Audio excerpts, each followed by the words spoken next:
In this mindfulness practice that we're doing, so we can bring mindfulness into our everyday life, it's necessary to train two different types of concentration.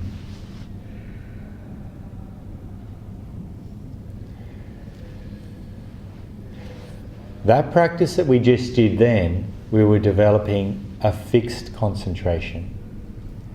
So did you notice you were always given a meditation object and you were asked just to know it, just to follow it, observe it, but ignore all distraction? If we hold our attention on one thing over time, then concentration will develop. The Buddha called this applying and sustaining attention. Vidika vichara, applied and sustained attention. So the effort that we're making in the meditation practice is to remember our meditation object, apply our attention towards it, be aware of it, and then keep reapplying that attention until it sustains. And so what you'll notice as we're doing that meditation practice, the effort is to keep putting our attention back every time we forget. And if you really pay attention, you'll notice there's not only big forgettings, there's a whole lot of little forgettings. Could anyone feel that? Yeah. Yeah, so it's not just enough just to put our attention there once. Every moment. Again and again and again and again. And that's how you sustain it. So the Buddha likened it to starting a fire with two sticks. They didn't have lighters then. This was 2,600 years ago. So they didn't have lighters. But they had plenty of sticks, which was very lucky. So if you're going to start a fire by rubbing two sticks together, if you pick up the sticks and you go dirt, dirt, put it down, dirt, dirt, put it down, rub, put it down, will you get enough heat to generate the fire? No. What do we have to do to generate that heat? Sustain. Yeah. Now what if I get the sticks and I rub really, in a real furious way, rub, rub, rub, rub, rub? Will I be able to sustain it? No. You might get sore hands. You might get sore hands. Well, there you go. And we might get a sore brain if we put too much effort into the meditation practice. We can't sustain it. So the effort is always gentle. This is a gentle practice. It is not an aggressive practice. We have to go towards gentleness. And quite often, because of the ethic within our culture, for example, if somebody is not working, they might be called a bludger. But if somebody's got a really good job, we'll think, oh, they're a good person. Yeah? We worship effort. We're an effort worshipping culture, aren't we? If someone comes and asks you, oh, how have you been? Oh, I've been busy. We go, oh, that's fantastic. Good on you, you're busy. So what we do is we worship effort, we worship busyness. And then when we come into the meditation practice, we try to put too much effort in. Concentration does not develop through effort. Effort creates energy. Energy creates restlessness. Yeah? So if we put too much effort, you'll find you're wandering off thinking all the time. Or you can't keep your body still. But we initially need to build this fixed concentration, this concentration on one thing. So we start off heaviness in the body because it's easier to remember, isn't it? We remember it over time. This will help some concentration build. Then we go to the feeling of touch. This draws the energy away from our head, yeah, away from our thinking. And the feeling of touch is easy to feel, isn't it? It's easy to remember. You remember that over time you'll start to feel some concentration building, the mind will start to settle. Is this your experience? Yeah, it will start to. Then we go to the whole body and we relax in with our breath. Why? Because what we have to do is we have to relax into our effort. So relaxing first physically and then relaxing mentally is relaxing into this effort to do. We have this strong urge to do. If you're not sure what this urge is, once this class is over, go home, sit on a lounge and do nothing. Don't look at anything. Don't meditate. Don't listen to the radio. Don't read. Don't sit there thinking lofty thoughts. Just do nothing and see how hard it is to not do. So the relaxing into, that softening into, is learning how to not do, to how to not react. Yeah? This is the path in which concentration develops. It's very gentle. Then we move on to the breath. We remember each breath as it comes in and out. This is more difficult. So we use a label to help remember. In when the breath's coming in, out when the breath's going out. Notice at this point we're not looking at any detail of anything. Are we? We're not even investigating. What we're doing is we're just remembering, I am aware of this. That is all we need to do to develop this fixed concentration. Fixed concentration is really helpful because what it does is it suppresses the hindrances to meditation, particularly when we reach what's called access concentration. We become very one-pointed on whatever it is we're following. At that time, you'll find you don't need to sustain your attention on the meditation object. It will stick there itself. The hindrance is essential desire to experience, or aversion, the desire to not experience, restlessness, mental sluggishness, and doubt. They're all held back by the power of the concentration. This is important. When we come in from our everyday life, we're carrying these 5 hindrances to meditation with us, because this is what we live our life through, isn't it? They're all familiar friends during everyday life. So if we're going to do the practice, we have to hold them back temporarily until we learn how to overcome them. Does that make sense so far? So we follow our meditation object, we remember it, we ignore distraction. We ignore it. Hear a sound, come back. Wander off on a thought, acknowledge it, come back. But don't investigate at this point. Now, once your mind has settled, you will know because your attention will be able to follow the breath easily. Have some of you experienced that before? Yeah? Yeah, isn't it beautiful? A real pleasure will come up. Peace, pleasure, spaciousness, clarity comes up. At this point here, we do not want to continue building fixed concentration. You can do that if you would like to build up or practice tranquility meditation, and that's perfectly viable. But once you get past this point, the sense doors will start shutting down, which means all you'll know is your meditation object, but you won't know sounds, you won't know the body. The body will disappear, you'll feel like you're floating, and all these different sorts of things happen. Yeah?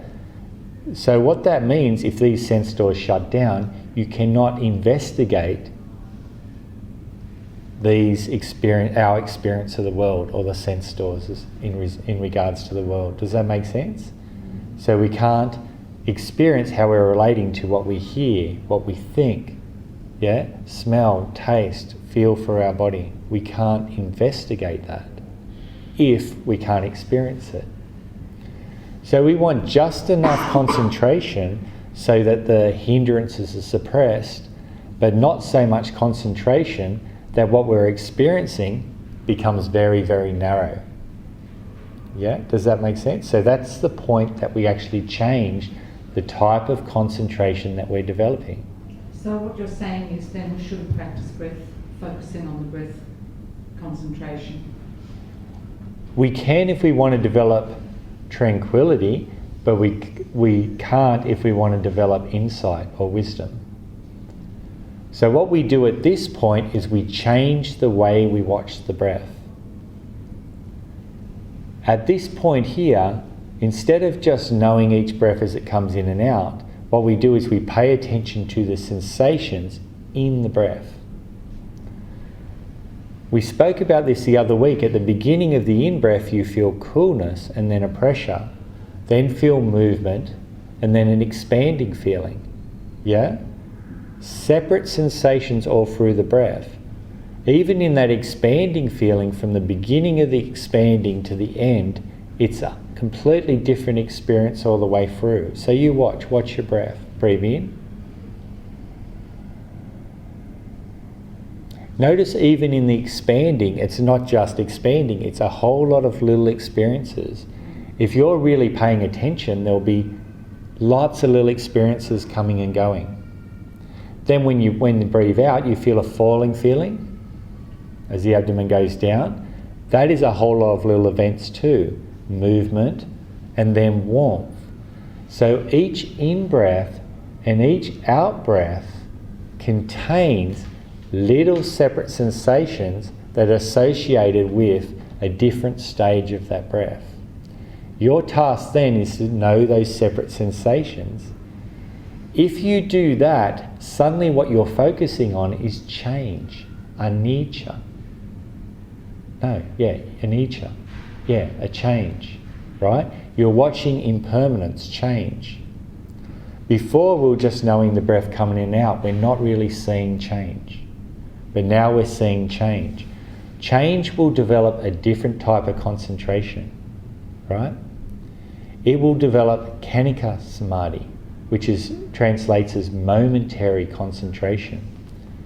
Momentary concentration is different, as in it is not fixed. It needs change to exist.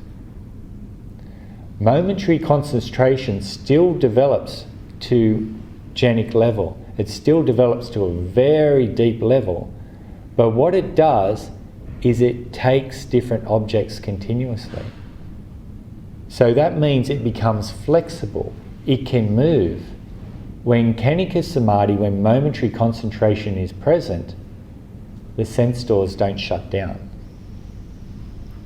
So that means our attention can jump to a thought, and the thought will be our object of meditation, the experience of the thought. Jump to a sound, our experience of the sound will be the object. Jump to some sort of emotional feeling in our body, those sensations involved in that will be the object of our meditation. To pain, that will be. To us not liking the pain, the not liking can be the object of meditation. So with momentary concentration, it doesn't matter what your object of meditation is. What matters is that you know, I am aware of this. So what we do then is soften our grip and allow our attention to wander. Yeah? But we still have the breath as our home base. Watch the sensations as it comes in and out. As your concentration builds on the breath, then start to notice the beginning of the breath and the end of the breath gap. Beginning of the next breath, end of the next breath. Increase that accuracy. But notice when your attention moves. So in the first type, when we're building the first concentration to suppress the hindrances, we ignore distraction, we ignore change. Does that make sense? Once that's built up, we've got that stillness, then by changing the way we watch the breath, it changes the type of concentration we're building. Now, momentary concentration can be carried into everyday life. This is why it's so important. I'm teaching meditation everyday life, not meditation sitting secluded in a cave somewhere. So we need concentration that can move. Now with fixed concentration, when you break your meditation posture, it collapses. Because it needs to be held on one object and absorbed into that. And you'll find that in mantra practices, visualization practices, there's lots of different practices. Breath meditation's done like that, kasina. There's so many different types of practices based around tranquility. But you need to be able to maintain that object, and you can't do it unless you're still in a seated posture. With Khanika Samadhi, change is your friend. So that means when you go out, once you've got the mindfulness to sustain that concentration, it keeps on building in everyday life, and that protects you. That's your protector. The practice continues off the cushion. Yeah. Does that make sense, the difference between the two? Sayadaw Ujjadika. Sayadaw means venerable. So it's a title of respect for a Burmese monk. Sayadaw. The same as Ajahn in the Thai tradition, or you might have the Lamas. You have all these different titles of respect just coming from the different countries, using their own word for that title of respect. So Sayadaw usually points towards a quite high monk. Yeah. So Sayadaw Ujjadika, in his book A Map of the Journey, worthwhile reading by the way, he says, Vipassana concentration. Now I explained the other week that Vipassana and mindfulness meditation, they're the same. So Vipassana means to break up. And so when we're looking at the separate sensations, we're breaking things up into the component parts. Yeah? The experience of the breath, it consists of this coolness, this pressure, this movement, this expansion, this falling, like that. Yeah. Vipassana concentration is called Khanika Samadhi. It is translated as momentary concentration. Momentary concentration means that the object changes, but the concentration is still there. One object lasts for a few moments, and you are with that object, it disappears, and your mind is on another object, which lasts for a few moments, and you are with that too. Momentary concentration does not mean that you are aware of it for only a moment. It means that your concentration is moment, moment, moment, moment, moment. It goes on like that without a break. Without a break means without getting distracted. That is Khanika Samadhi. So momentary concentration continuously takes a different object. But the way to build up the momentum is to do this without a break, applied and sustained attention. So with fixed concentration, we have applied and sustained attention to one object. With momentary concentration, the task of our mindfulness is remembered, I am aware of this. So that means when our attention knows, when our attention moves, our task is to know it has moved. Because this is fixed concentration, you'll find as it builds, it's easier to notice when your attention moves.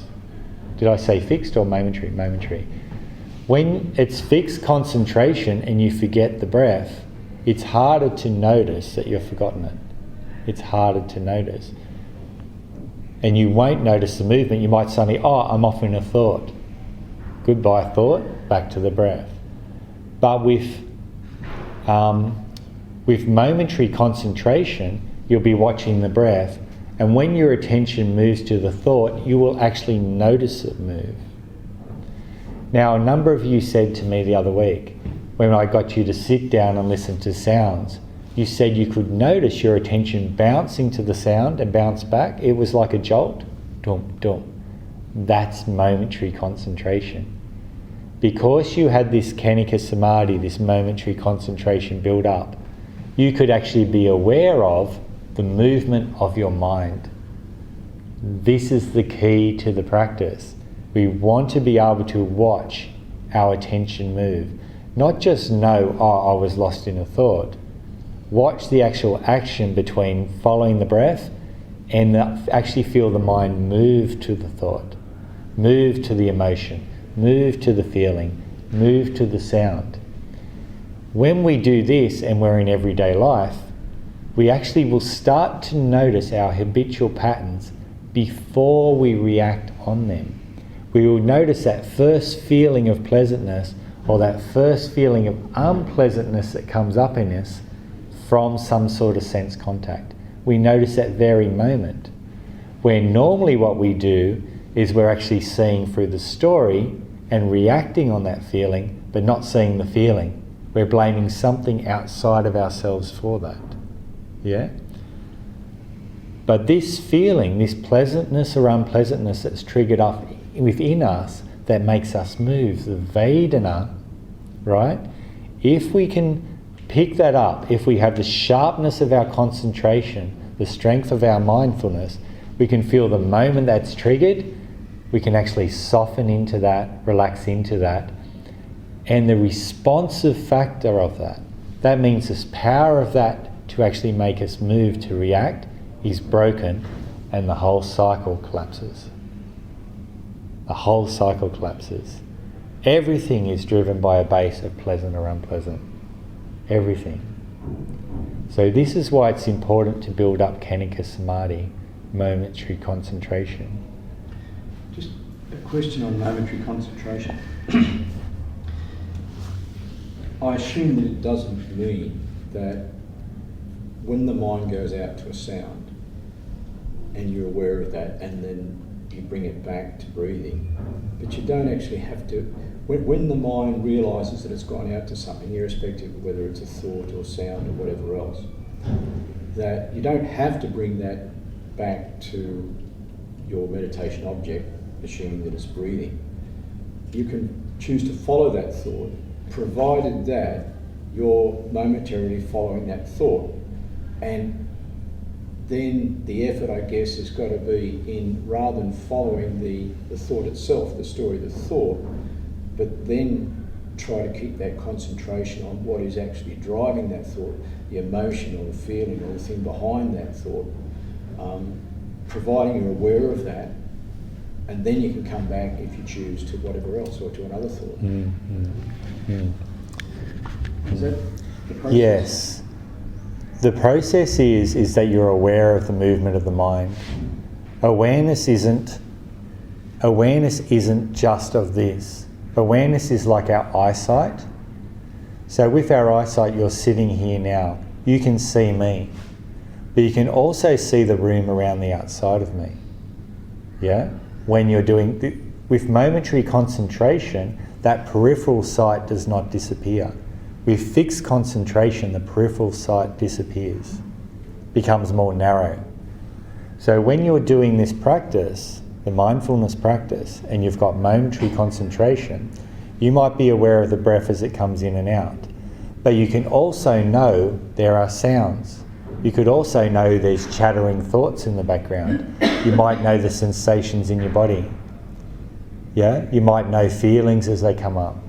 You can know all these things, but your attention is following the breath as it comes in and out.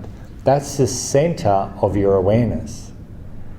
Now the trick is to know is when the centre of our awareness moves. That's the hard bit. So you might be aware of a sound, and that's not a problem. You can keep following the breath.